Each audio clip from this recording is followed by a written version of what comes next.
Bueno, claro que sí, estamos aquí en el proyecto El Arte es Nuestro y tenemos el honor de visitar la Cinemateca Nacional del Ecuador y sobre todo presenciar y estar al lado de un cineasta, de programador y también trabaja aquí en la Cinemateca Nacional. Es Fabián Cefarín. Fabián, coméntame, primero quiero que te presentes justo qué es lo que hacen aquí en la Cinemateca.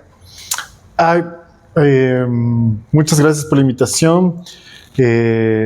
Creo que es una gran pregunta porque en el fondo la Cinemateca Nacional, que justo este 2026 cumplimos 45 años, se piensa que solo es la programación de cine, que es donde en la rama o es en la parte que yo trabajo en la Cinemateca. Yo trabajo en la programación de cine. No voy muchos años, voy como 4 años recién en la programación. Full 4 años ya. Sí. Puede ser, pero es poco, siento yo, para un programador todavía 4 años. Pero bueno, digamos que la Cinemateca es bien importante, no por la programación de cine en general, que es la cara más visible en la sala de cine Alfredo Pareja, o las funciones que tenemos en los núcleos provinciales de la CCE, sino por su labor de archivo. Es decir, desde 1981, desde el 28 de diciembre del 81, cuando se crea la Dirección Cinemateca dentro de la Casa de la Cultura Ecuatoriana, tenía esta misión de ser archivo, es decir, preservar, conservar, digitalizar, difundir cine ecuatoriano.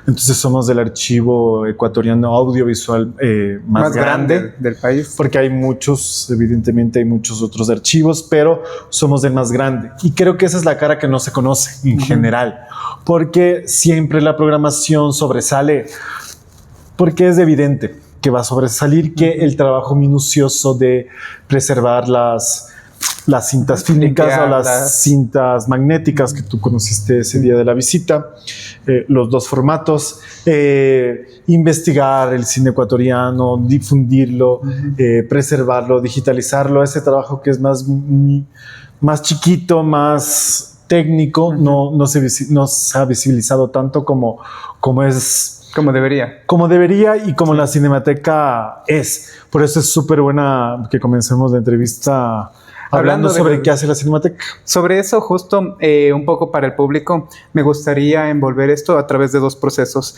lo fílmico y lo magnético. En palabras para los demás, ¿cómo se da ver cine antes y cómo empezó? Sí, justo en yo creo que ya lo tengo grabado como una lora que repite lo mismo, pero bueno, el cine nace en 1825 por los hermanos Lumière en Francia. Entonces ya había como otros artefactos que de alguna manera hacían lo mismo, que es básicamente por un lente que atrás está una luz, pasar fotografías impregnadas en una cinta que al pasar con cierta velocidad y se proyectan a través del lente por la luz que está, da la sensación de que es movimiento, o sea que son imágenes que se mueven. Pero es proyección, en una palabra viene a ser proyección. Es proyección y es fotografía. En el fondo, si no tuviéramos la persistencia retiniana que tienen nuestros ojos y que eso lo decodifica el cerebro, porque lo único que vemos como continuo, una imagen continua, no sé si los sueños sean una imagen continua, esa es una pregunta que nos podríamos hacer, pero digamos que lo único que vemos de imágenes de movimiento es lo que perciben nuestros ojos por la luz que rebota en los cuerpos. El cine es proyección y es fotografía que pasa a una velocidad y nuestro cerebro la une, digamos. Pero ese es el cine así nació el cine. Así se proyectaba hasta el 2014. Obviamente en los 70 se inventan una cosa que no sea tan cara y tan como las cintas. Ustedes pueden googlearlo o poner en su ChatGPT más detalladamente cómo funcionaba lo fílmico. Solo tienen que poner fílmico. Hay varios soportes, 16, 18, 35 que era el común. En 35 milímetros se proyectaba hasta el 2014. Y después ya todo pasó a ser digital. Sin embargo, había la cinta magnética que de alguna manera se creó en los 70s con el U-matic, después Betacam, Betamax y después a VHS, que es un poco para los que son más jóvenes o más viejos, dependerá si conocen o no tanto. ¿Cómo podrías explicar un VHS a Un VHS es es que no sé si la referencia alcance todavía aún más, como los cassettes que teníamos en los 90s de música. Entonces, básicamente le metes en el VHS, que es como una casetera, como los que teníamos de radio, y eso está conectado a la televisión y pasa la imagen y el sonido a la televisión. Es como un artefacto más estructural de lo que es el DVD también, prácticamente. Porque el DVD tiene la misma...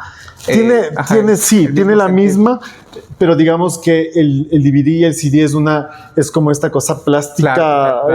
Plana, óptica. En cambio, el cassette es como los cassettes de sonido, entonces tú podías sacar la cinta. No se pueden ver los fotogramas porque no es fílmico, es una cinta magnética, valga la redundancia, que tiene ceros y unos y eso guarda imágenes y sonido. ¿Tú sí viviste esta época de los VHS? Yo viví la época de VHS. ¿Dónde se compraba? ¿Cómo se encontraba? Yo vivía en un conjunto residencial y en la típica de la tiendita donde está la panadería, todas esas cosas, como el centro comercial chiquito que hay dentro de estos centros, dentro de estos conjuntos residenciales, había un lugar para alquilar VHS. Entonces... ¿Cuánto costaba alquilar un VHS? Eso sí no me acuerdo, ¿verdad? Pero de ley era en sucres. Sí, de ley era en sucres. De ley, claro. Y de ahí tenías estos catálogos o estaba pegado, como todos los títulos que tenían de las películas, estaba pegado a la portada del VHS. Ah, ya. Entonces tú te dejabas llevar por la portada del VHS, es decir, por la portada un poco del póster de la película. Estaban repartidos en categorías, como en géneros: terror, niños, infantil, drama, acción, y de ahí los alquilabas, veías la película, no me acuerdo cuánto tiempo te prestaban, tú devolvías y así sucesivamente. Justo nosotros me acuerdo que estábamos visitando esto y mencionábamos que el cine nace a partir del cine mudo y también luego de eso ya el tema de color blanco y negro y luego a color, pero en cuanto a la narrativa, ¿cuáles crees que son estos cambios dentro de la cronología del cine ecuatoriano? ¿Dentro del cine ecuatoriano? Sí. Digamos que por mucho que uno quiera, en el fondo el cine ecuatoriano se ha basado igual como en el cine internacional, digamos, es decir, una historia aristotélica, inicio, nudo, desenlace. Siempre.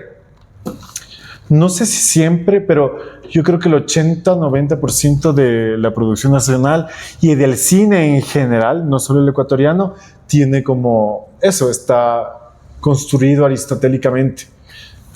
Aristotélicamente. Ajá, inicio, nudo, desenlace. ¿Y qué tipo de historias son las que predominan en el cine ecuatoriano? Uy, yo ahí justo leí tu banco de preguntas y yo decía que voy a responder ahí.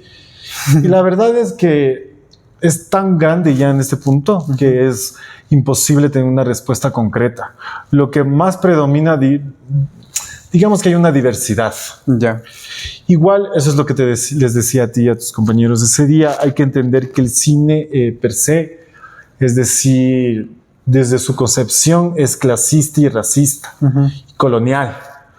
Entonces, si bien tiene esa facultad, no sé si una facultad, si bien tiene ese defecto propio, como nacer muerto, básicamente, sí. Yo creo que sí se le puede dar la vuelta a la tortilla. Por ejemplo, nosotros aquí en la Cinemateca tenemos el archivo de la CONAIE y que la mayoría es de VHS. Entonces, en un punto, ¿quién hacía cine? Ajá, la gente también blanca, claro. Quiteña, o digamos que hasta los 90s había un ventriloquismo.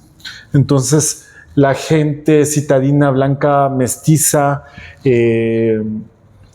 tenía una representación o una visión sobre los indígenas o sobre los indios. Y a partir de los 90s, que ya un poco se democratiza también las formas de poder grabar, porque ya vienen estas cámaras más chiquitas, más baratas, hay ya una autorrepresentación.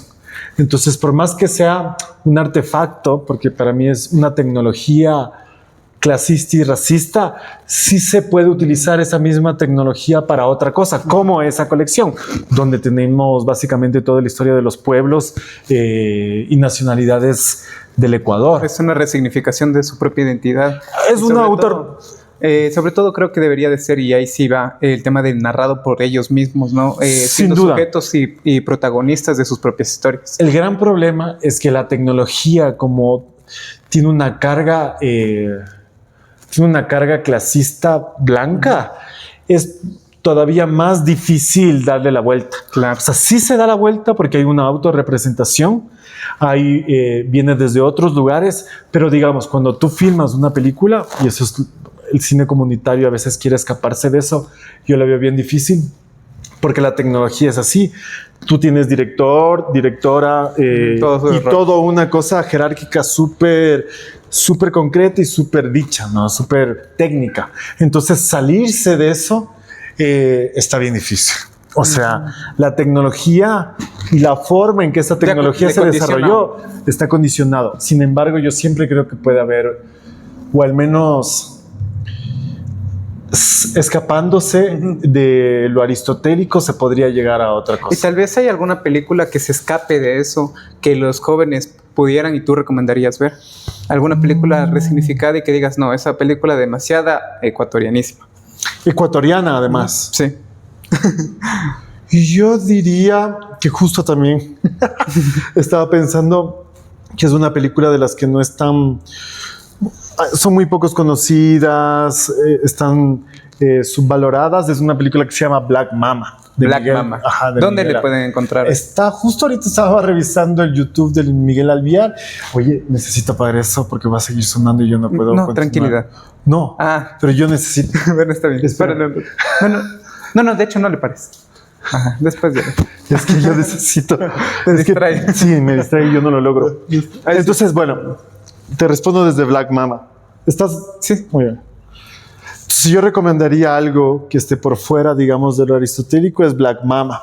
Pero que es una película de Miguel Alviar que ahorita justo estaba revisando su YouTube y tiene sus pelis subidas de YouTube, que eso me parece maravilloso.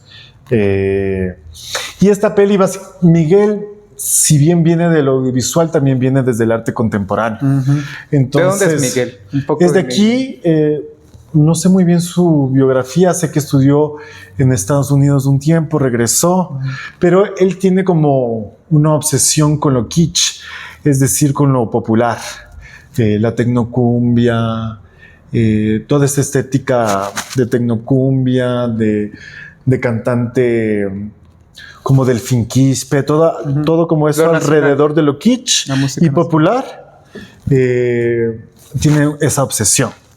Entonces, con lo barroco, es decir, con lo que está súper acumulado, o también barroco a lo que voy es que está súper mezclado, es decir, en una imagen, por ejemplo, en una imagen de tecnocumbia, de una tecnocumbiera que tiene unas botas hasta acá, las botas podrían remitir a Estados Unidos, la blusa puede remitir a una comunidad indígena, como esa mezcla, eso kitsch, eso que se empasta, él tiene una obsesión. Entonces, él tenía una obra de teatro que se llamaba Black Mama con Patricio Andrade, y era una obra de teatro que prácticamente cogía todos los símbolos ecuatorianos, la bandera, el escudo, el himno nacional, y hace una blasfemia con ellos. Entonces los destruía, se burlaba, pues hace todo con esos símbolos, los desacralija. Es bien interesante, y después de esas obras de teatro decidieron hacer una película, que es básicamente eso, que se llama Black Mama, que está basada en la Si pudiera sacar una reflexión de esa película, ¿cuál sería? Que no hay una identidad fija. Es decir, que ya es tan barroco el asunto y al menos nosotros colonizados, digamos, y en este punto también de la extinción del planeta, y en este punto también del capitalismo, y en este punto también del internet y las redes sociales. Una fragmentación de identidad. Es muy difícil decir que el ecuatoriano tiene una identidad dicha. A mí lo que me gusta de Black Mama es que es una identidad que se burla de sí misma a través de los símbolos patrios o símbolos sagrados. La Virgen María, Dios, hay también el típico general como Antonio José de Sucre, como que de verdad muchísimos símbolos. Hay muchos símbolos, pero lo que hacen no es ponerlos en el lugar que siempre se los han puesto, sino No los da en pone como bandeja de abajo. Es como que los destruyera. Se burla. Es increíble. Ay, qué genial. Si, por ejemplo, nosotros tuviéramos que decir a nuestra audiencia que son jóvenes que están a veces sumergidos, estamos sobre la tecnología y sobre también esta retención de atención demasiada fragmentada también. Yo quisiera saber, ¿por qué debería de ver esto alguien de 15 a 23 años? ¿Qué cosa? Black Mama.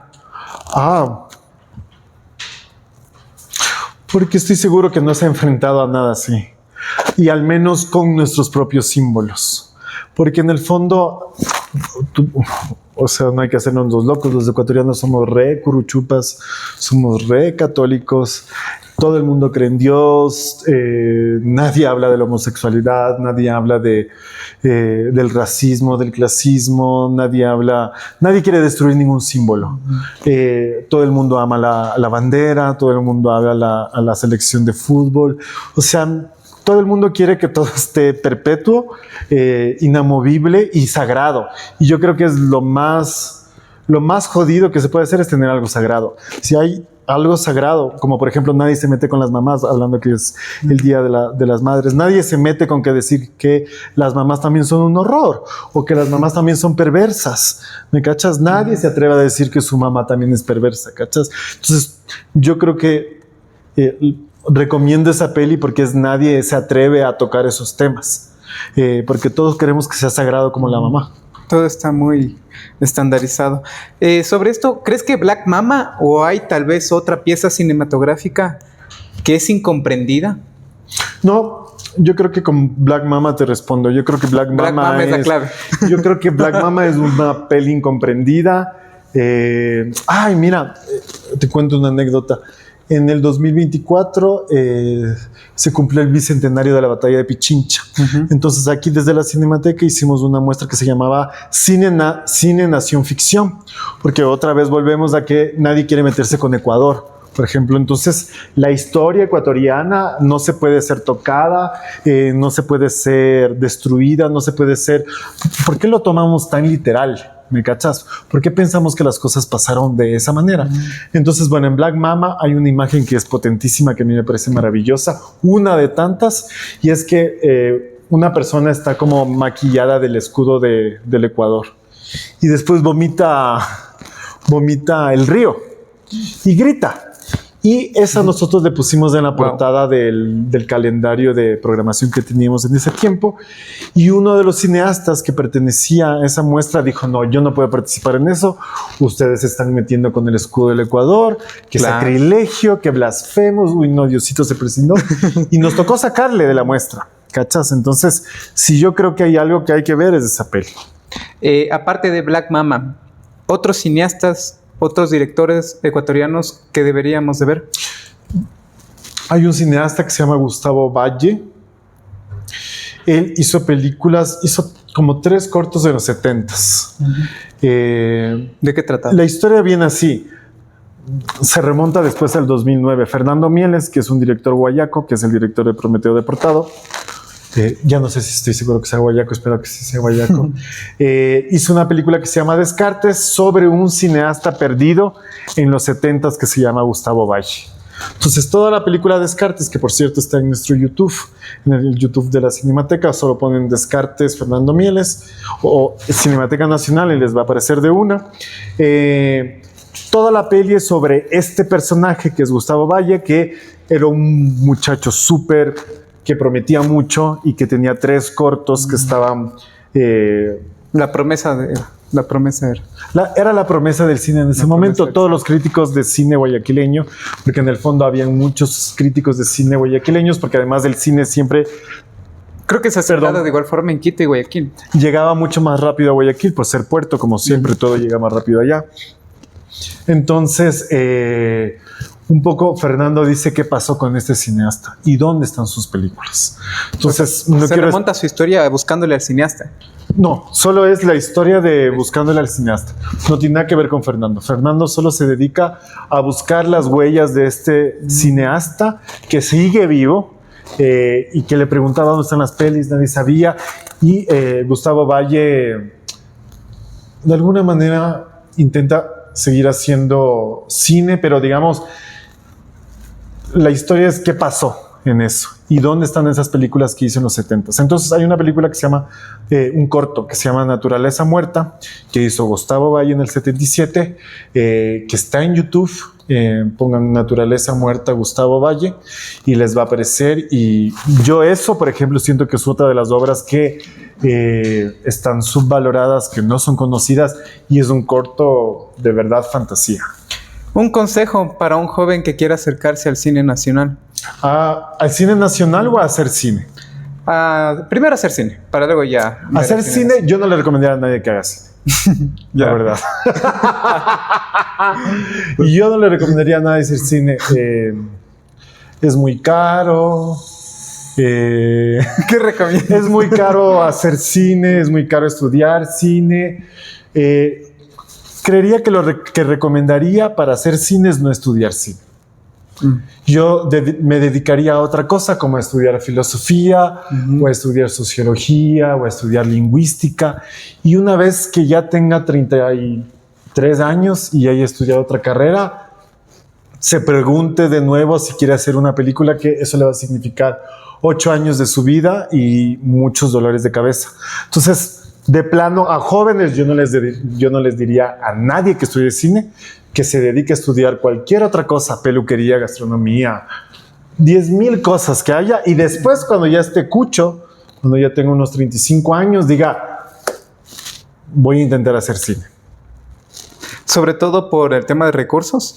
No, porque yo creo que hay geniecitos. No, Javier Dolan es uno de esos geniecitos, que es este director canadiense, pero yo siento que para hacer cine no hay que estudiar cine, sino hay que dedicarse a vivir. Entonces, para vivir, estudio otra cosa y después, cuando ya estoy más grande, si es que no te has muerto, porque a veces la gente se muere, me dedicaría al cine. Sobre todo, creo que estoy asentando en esto antes que ir, grabar, estudiar y analizar todas las propiedades, vivir, palpar el territorio, conocer sobre la sociedad, sobre sus actores. Vivir, casarse, divorciarse. No sé si tener hijos, yo no recomendaría a nadie tener hijos tampoco. O sea, como vivir, estudiar otra carrera que de verdad les guste. ¿Cuál crees que es el proceso del cineasta ideal? No sé si hay un proceso, pero lo que yo sí estoy seguro es que no se necesita estudiar cine para hacer cine. No se necesita. No, porque digamos, lo que yo estudié en el INCINE es cosas técnicas, ¿me cachas? Cómo prender una cámara, cómo apagar una cámara, cómo poner una luz, cómo poner un boom, que es básicamente lo que también hiciste tú. Digamos que en la dirección de arte te puedes inventar cosas. Actor, no me metería ahí en ese lugar, pero digamos, todo lo que tiene que ver con un rodaje se aprende muy sencillamente. Pero todo lo que tiene que ver con escribir un guión, eso solo se hace viviendo. ¿Cuál es la clave entonces del cine, aparte de lo técnico y aparte de lo técnico y todo el estudio? El punto de vista. Tener un punto de vista sobre una cosa. Y intentar que sobre ese punto de vista, decir algo sobre ese punto de vista, que ese punto de vista es nuestra propia mirada como cada ser humano. Y eso... chuta, solo sufriendo, la verdad.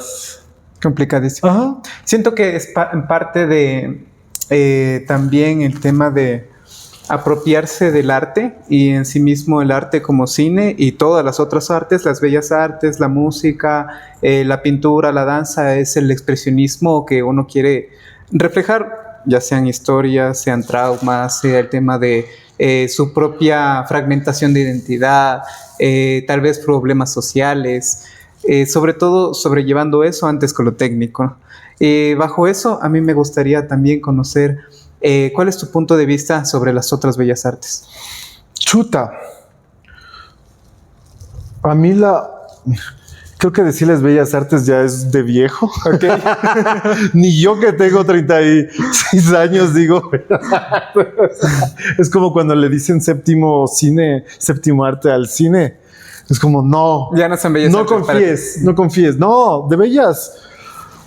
A ver, pero es que ahí yo creo que hay que diseccionar el asunto. ¿Cuáles son las artes para ti? No, pero diseccionemos el asunto porque es interesante, porque lo bello no solo tiene que ver con el arte, sino tiene que ver con qué significa que algo sea bello. No siempre es lo estético, es lo sublime.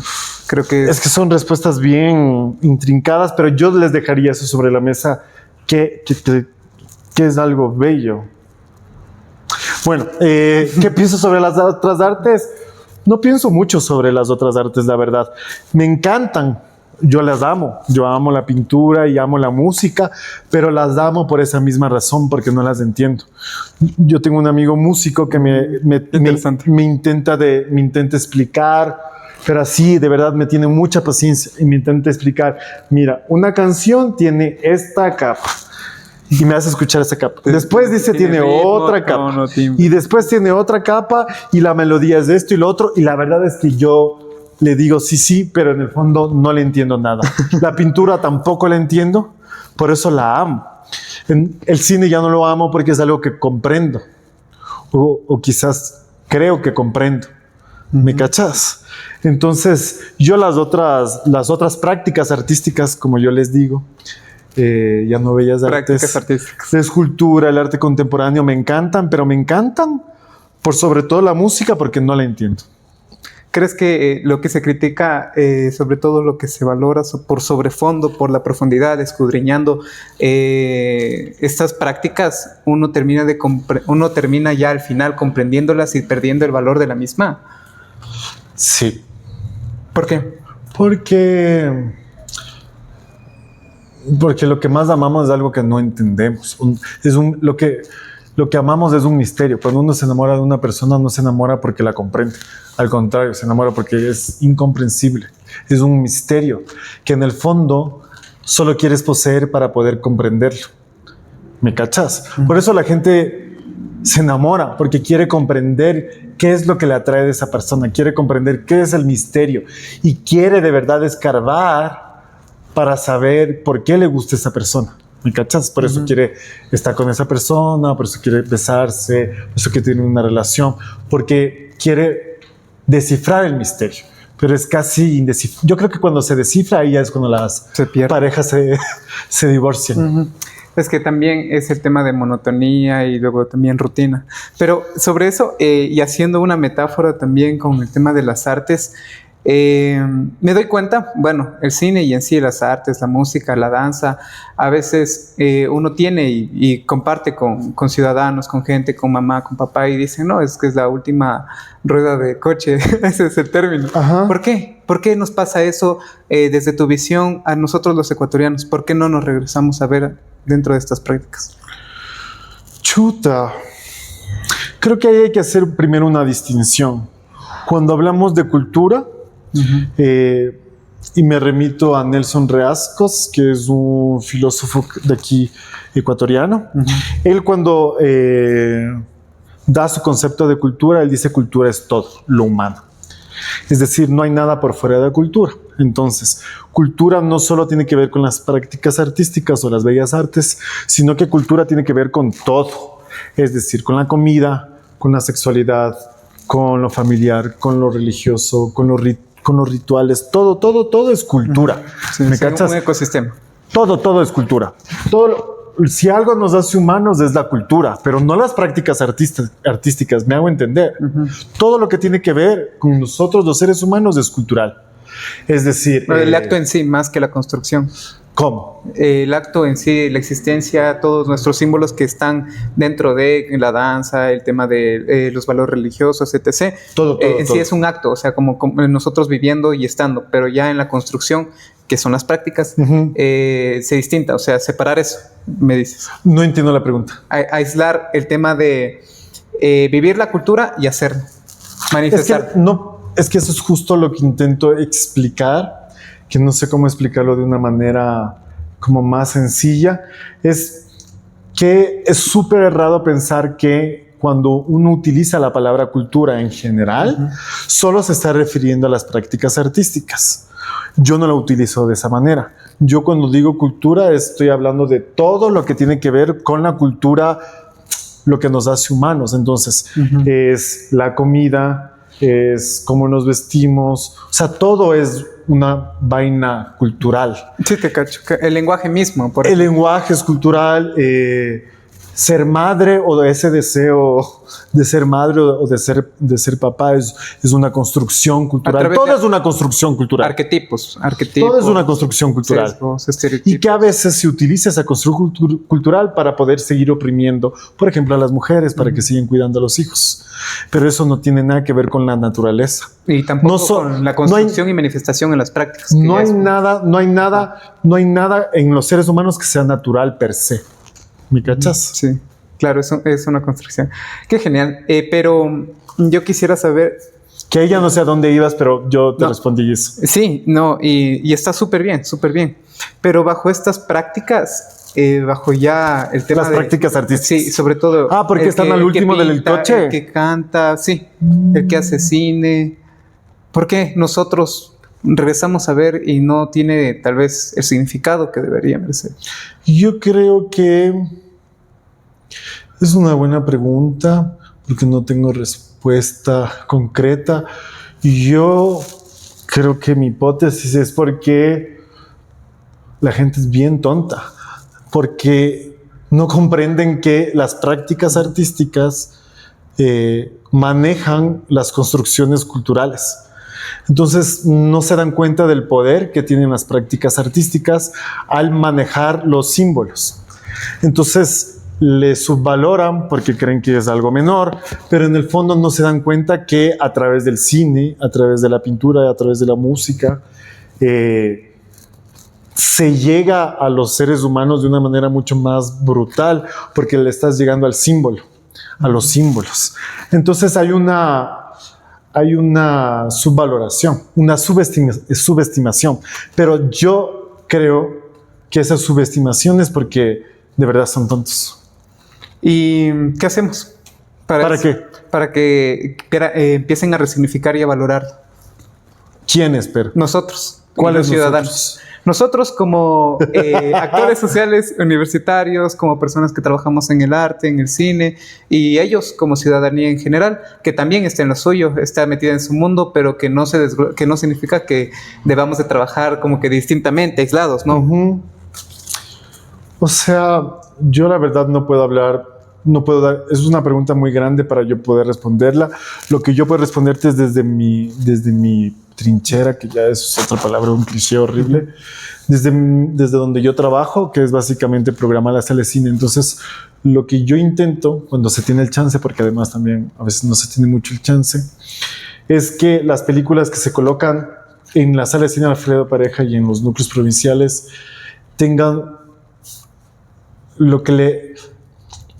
que hagan un despertar político a las personas, que les hagan entender cuál es su postura política frente al mundo al que nos enfrentamos, en el mundo en el que vivimos básicamente, que es este mundo capitalista en extinción, en este momento más derechoso que nunca.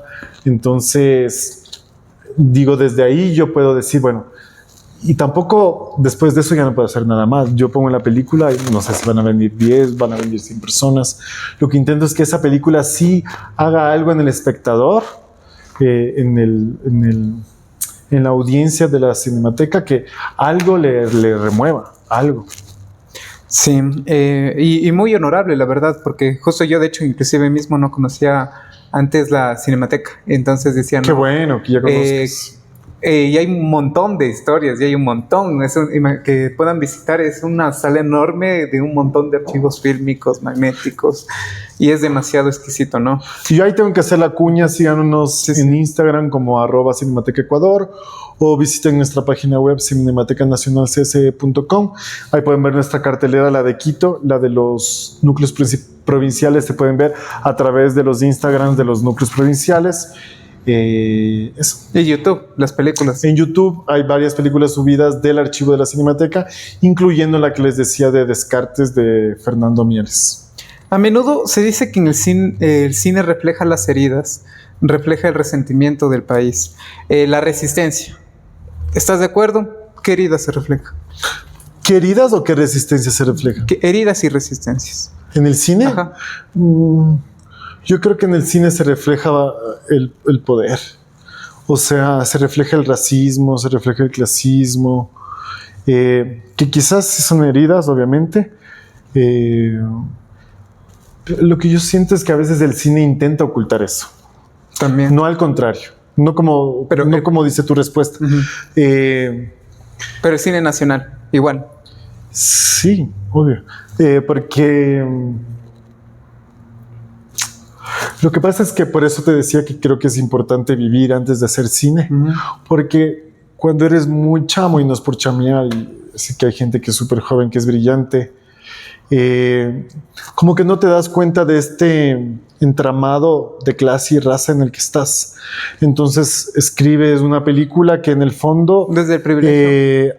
No, sí, desde el privilegio, pero esta película lo que hace es afirmar ese racismo y clasismo en lugar de hacerlo evidente.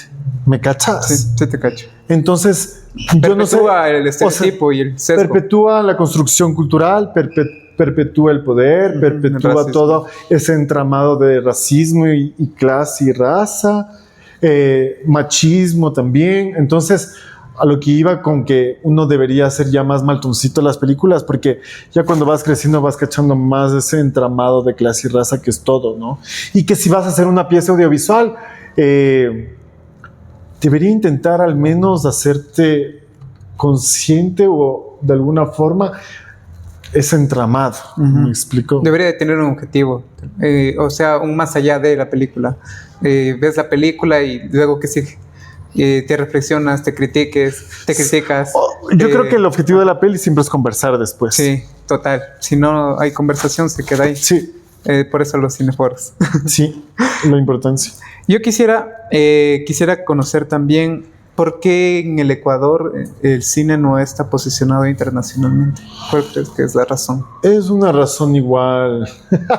¿Enteramente económica? No, es una razón colonial. Tu pregunta es colonial porque estás queriendo tener aprobación de Europa y Estados Unidos.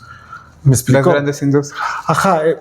Unos chicos también me hacían una pregunta parecida a la tuya, es ¿por qué el cine ecuatoriano no despunta en festivales internacionales?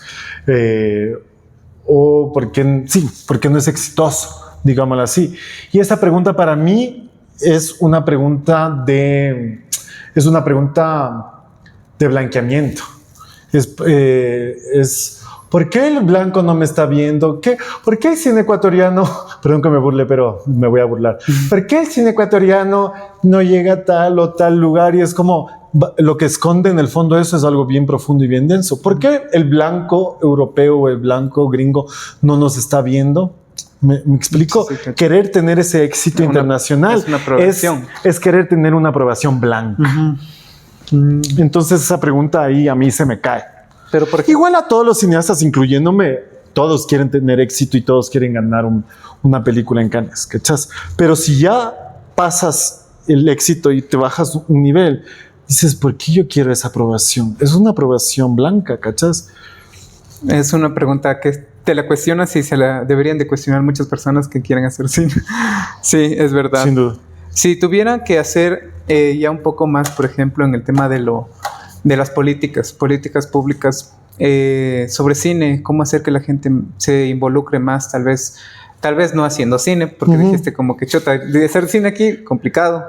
Sí, yo no soy tan optimista ahí. Sí, pero desde el poder y desde estas políticas públicas, ¿qué crees que debería también hacer el gobierno? ¿Y cuál sería el actor frente a los cineastas y el cine? ¿Cuál es su rol? Es una gran pregunta. Yo creo que el rol... No sé si tengan que tener un rol. Creo que por otra parte que sí. Y yo creo que el rol es con la Cinemateca.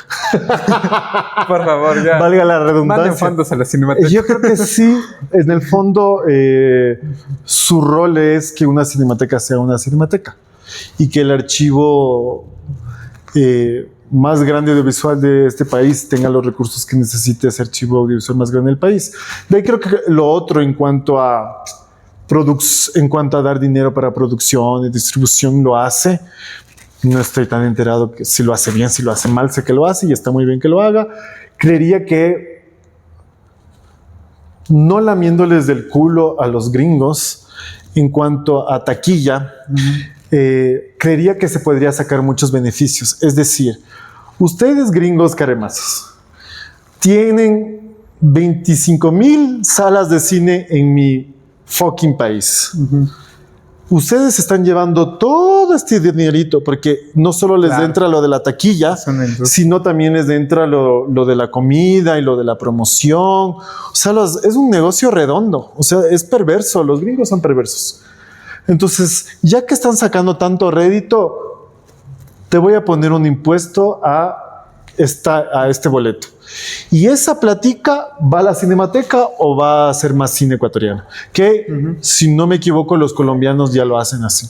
Claro, sí. Y sobre todo que también haya cine ecuatoriano en los propios cines de nuestro país. ¿Por qué no hay? Eso... eso es lo más difícil. Sí. Porque, como te decía, ese entramado... Como te decía...